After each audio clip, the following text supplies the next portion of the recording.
What is up, besties? Welcome back to the channel. Today is a bestie how-to. I'm going to be teaching you how to use your heat press to make paint kits. Whether you want to make the kit with the frame or you want to make a flat panel. So let's go into the heat press room and get into it.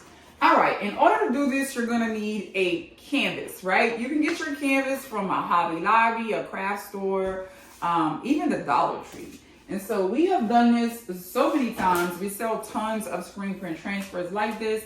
You can do this with sublimation and you can do this with a heat transfer. So I'm going to be showing you how to do it with both.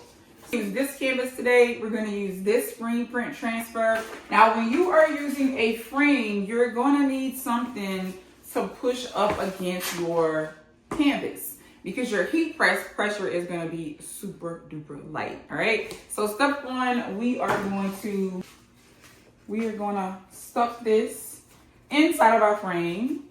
At the bottom of the video, I do have my Amazon supply list to do this, so you can find all of these materials there.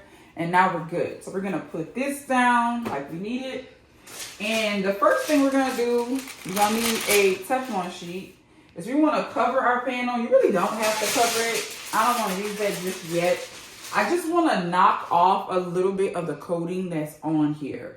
The heat press is going to be light pressure. We're going to do 330 degrees for about 12 seconds. So first thing, let's just go ahead.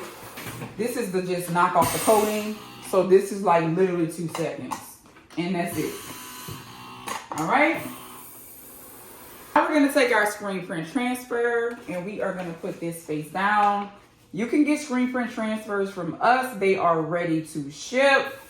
You can also get these created from screen print vendors like our besties over at 613 Originals. So I'm going to put her here. She's a little bit longer than the 12 by 12, but she's still good enough. And now I'm going to cover, because I'm going to be going a little bit longer, I'm going to use the Teflon sheet. You get this from the Dollar Tree. Anyway, this is like you're baking cookies. I don't want to burn the canvas, so I want to cover that up. Now we're going to go about 12 seconds. Now my heat press is at 17 seconds. So somewhere around the 5-second mark, I'm going to stop it, all right? So let's go ahead and get it going.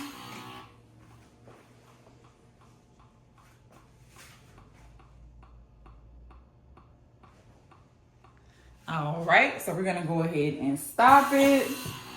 Now, this is an immediate peel, which means you're not waiting.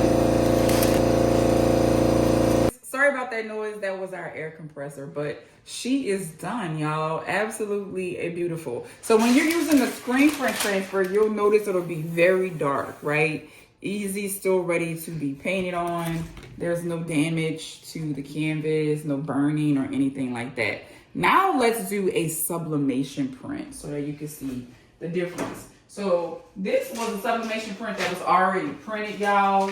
So this is going to be for just example purposes. This is a really big design. This was a custom one of myself. If you want to learn how to do this, the link to this course is below. Is this the one that I pressed on? I don't think so. But the link to this course is below. I show you how to use AI and Canva to make custom paint kits. Let me go ahead and get a canvas. And so it's going to be the same situation. And we're going to knock off a little bit of the shine.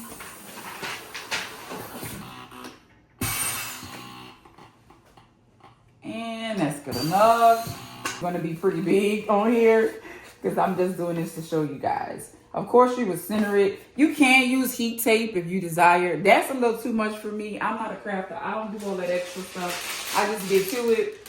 So we're going to now, just like before, cover with our Teflon sheet. 17 seconds this time because we are doing sublimation. The longer you go, the longer you press, the darker you can get out of it. It's not going to be as dark. It really doesn't matter. We just need the sketch because it is a paint kit. But we don't want to burn the canvas, so we don't want to go too long like traditional sublimation. So it is wrapping up. And we're going to get into it. Now, the heat tape would work for some beginners that may have ghosting. Ghosting would be if your kit kind of moves. And there we are, y'all. So if you look at the difference, doesn't really matter, but the screen print, like I said, is going to be darker. The sublimation is going to be lighter, but for your customer, it's just a matter of a line or it's a sketch. When you go to a paint party, it's never going to be this dark anyway. So hope you found this video helpful. Make sure you're following. Leave a comment if you learned something. If you want more detail on how to make these custom and all that, details are below.